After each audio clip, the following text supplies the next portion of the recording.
Car accident lawsuits do not take as long as most people think, but the insurance companies hope that you don't know this. In this video, I'm going to walk you through the actual step-by-step process of a Georgia car accident lawsuit. I'm going to include realistic timelines and what really happens at each stage. Hi, I'm attorney David Bronze. I started my career working for the insurance companies, and that meant my job was figuring out how to pay accident victims like you as little as possible. Seeing how that system works from the inside is exactly why I share these videos now. I want you to know the exact same tricks I used against people so that you can protect yourself. If you need to talk to an attorney you can trust, you can always give us a call here at Bronze Law at 678-616-8588. After handling thousands of car accident cases in Georgia, I've learned that the biggest barrier to fair compensation isn't the legal system, but the fear of the unknown. People imagine years of courtroom battles and massive legal bills, so they accept whatever the insurance companies throw at them for an offer. But here's what insurance companies don't want you to know. Filing a lawsuit can often speed up settlements rather than delaying them. Once the legal papers are filed, cases get assigned to more experienced adjusters with higher settlement authority, and negotiations that were stuck suddenly move forward and you start getting real offers. There is a specific moment when filing a lawsuit becomes necessary, and you will realize that based on your conversations and negotiations. But recognizing that moment can save you months of wasted time and potentially thousands of dollars. I want you to picture this scenario. 6 months have passed since your accident. The insurance company has offered $25,000 for injuries that are clearly worth $75,000, and they stopped returning your calls. They are going into the classic delay mode. You think filing a lawsuit means years of fighting in court, but in reality, filing that lawsuit signals that you're serious. It's going to get you assigned to a more experienced adjuster, and that often leads to fair settlement offers within a few months. You should file a lawsuit when 3 conditions exist. First, you've reached maximum medical improvement and you know your total damages. Second, the insurance company's offers are significantly below fair value. And third, negotiations have stalled for an extended period. At that point, you're just wasting time. Keep in mind, in Georgia, you have 2 years from the date of your accident to file a lawsuit. But waiting to that last minute can weaken your negotiating position and also put your attorney in a tough spot with the statute of limitations. So I want to give you a framework to make this decision. Here's your framework. If the insurance company isn't making meaningful progress toward their compensation within the first several months of negotiations, filing a lawsuit creates leverage. However, lawsuits do involve costs and risks. With contingency fee arrangements, you only pay attorneys like me the fees if you win, but you also pay case costs, and those are going to go up in a lawsuit. The actual filing process of starting a lawsuit starts with preparing and filing what's called a complaint. The complaint details your accident, injuries, and damages and lists all the allegations against the other driver. Your lawyer files this with the county clerk along with a filing fee, and then that lawsuit is going to be served on the defendant. When the defendant gets that paperwork, they have 30 days to file what's called an answer. After the defendant files their answer, there's usually a period of at least 6 months called discovery. Discovery is the evidence gathering phase, and it's often where insurance companies realize that they've been undervaluing your case significantly. I want you to consider this situation. You've been rear-ended, and the other driver claims you suddenly stopped for no reason. Well, during discovery, your lawyer requests their cell phone records and finds text messages that driver sent right before impact. They also depose a witness at the scene who saw the other driver on their phone. This evidence that was unknown to you before you filed the lawsuit can transform a disputed liability case into a clear-cut negligence claim, and that often leads the insurance company to do a 180 and substantially adjust their settlement offers. Discovery uses 3 main tools: request for productions of documents, or RPDs like we call them in Georgia.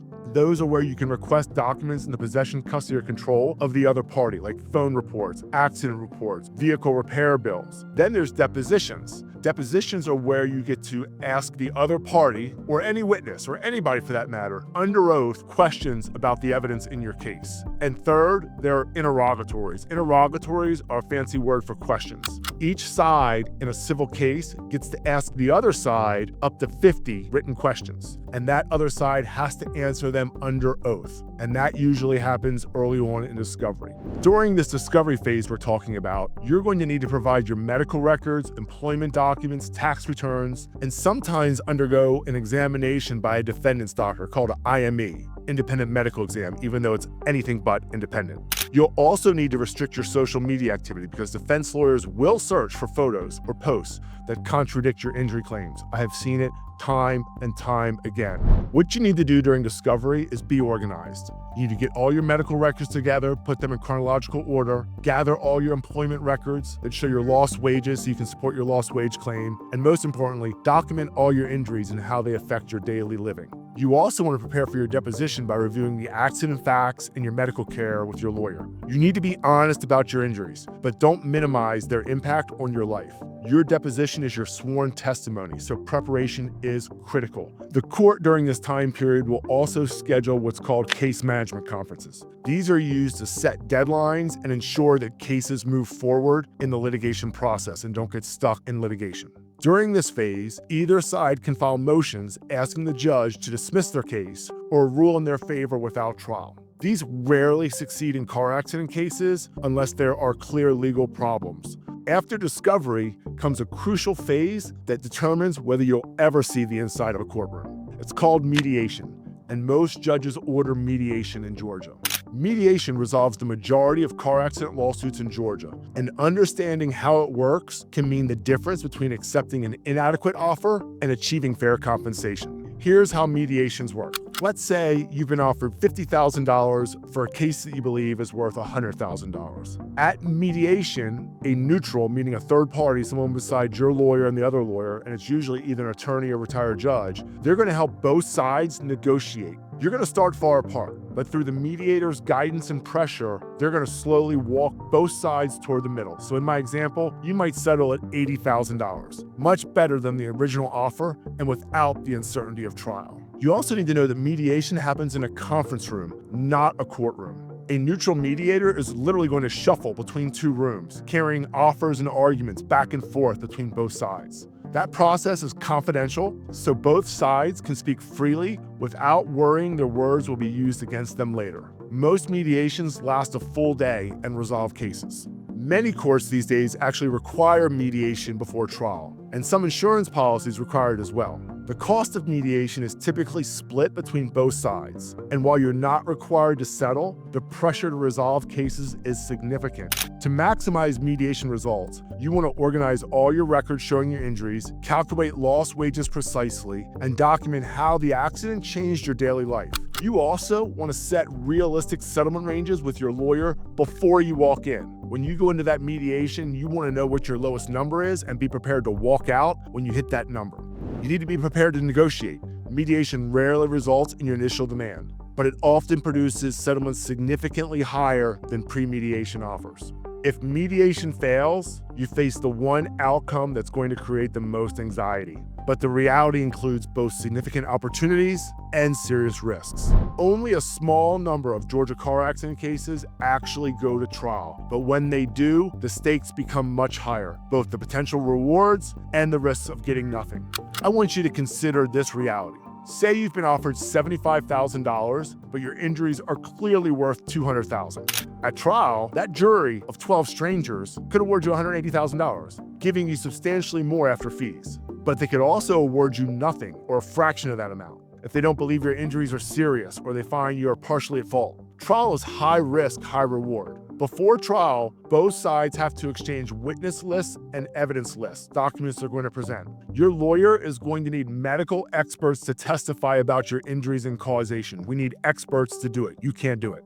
They will also need accident reconstruction experts if fault is disputed, and economic experts to calculate lost future earnings for serious injuries. You have to keep in mind these experts I just listed can cost thousands of dollars each. The trial process starts with jury selection. That's where lawyers choose impartial jurors. Then we move into opening statements. That's where each side gets to present a preview of their case with the jury. Then each side gets to call their witnesses. That's where we present testimony, including medical experts, and documents and other evidence gets submitted into the case. Finally, there's a closing argument. That's where each side summarizes their case. On the plaintiff's side, that's also where you demand a certain amount be paid to you. And then the juries go out and deliberate before bringing back a verdict. Here's what you must understand about trial. Verdicts are unpredictable, right? You are relying on 12 strangers to decide the fate and value of your case. There is risk there. There's no way to sugarcoat it. Also, Georgia follows comparative negligence rules. So if that jury finds that you're partially at fault, your award is going to get reduced by that percentage. And if they find you 50% or more at fault, you get nothing. Your lawyer should be giving you an honest assessment of your case strength and likelihood of success based on similar cases. You need to understand and appreciate that trial preparation requires significant time and effort from you. Trials can last several days, and that's going to mean you miss work. You're also going to testify about your accident, injuries, and how they've affected your life. That's going to be intense. The defense is going to have medical experts that come in and challenge your injuries. They're going to minimize the severity of them or even try to blame them on things that happened outside the car accident. If you lose a trial, you might be responsible for certain court costs. That's number one. Number two, if you win, the defendant can also appeal. Though appeals focus on legal errors and not with the jury's decision, it's legal issues only. Appeals will take additional time and involve more costs. And appeals are challenging unless there were significant legal mistakes during trial. The entire lawsuit process we just talked about, from filing to resolution, is going to vary significantly depending on case complexity, court schedules, and whether cases settle or go to trial. Simple cases might resolve within a year, while complex cases with multiple defendants or serious injuries can unfortunately take several years. You also need to understand that insurance policy limits are crucial because you can't recover more than the defendant's insurance coverage unless they have significant personal assets. If the other driver only has minimum coverage, but your injuries exceed that amount, you're going to need to pursue underinsured motorist coverage from your own policy. And that's optional coverage you need to make sure you have. Before filing a lawsuit, you should consider the alternatives. Arbitration, though very rare in Georgia, it can be faster than trial, but it can also limit your recovery. There's also small claims court. Small claims court in Georgia is called magistrate court. There are pros and cons to it. And of course, you can also continue negotiations. That might work if you have new evidence or circumstances change. The key to everything we just went over is having realistic expectations, right? You've just heard lawsuits require time, money, and they take emotional energy. But they are often the only way to get fair compensation when insurance companies refuse to negotiate reasonably. As I told you, most cases do settle before trial, but you need to be prepared of the possibility of going all the way through trial to get fair compensation. If you've been in a car accident in Georgia and insurance companies aren't offering fair compensation, don't let the fear of the lawsuit process keep you from getting what you deserve. Call Braun's Law at 678-616-8588 for a free consultation. We're going to give you an honest assessment of your case, explain all aspects of the process, including the costs, timelines, and risks, and handle every step for you. And if you're wondering how to prove the other driver was at fault in your accident, I want you to watch this next video where I explain the specific evidence you need and the mistakes you can make that destroy your case, including insider tactics I learned from my insurance defense days.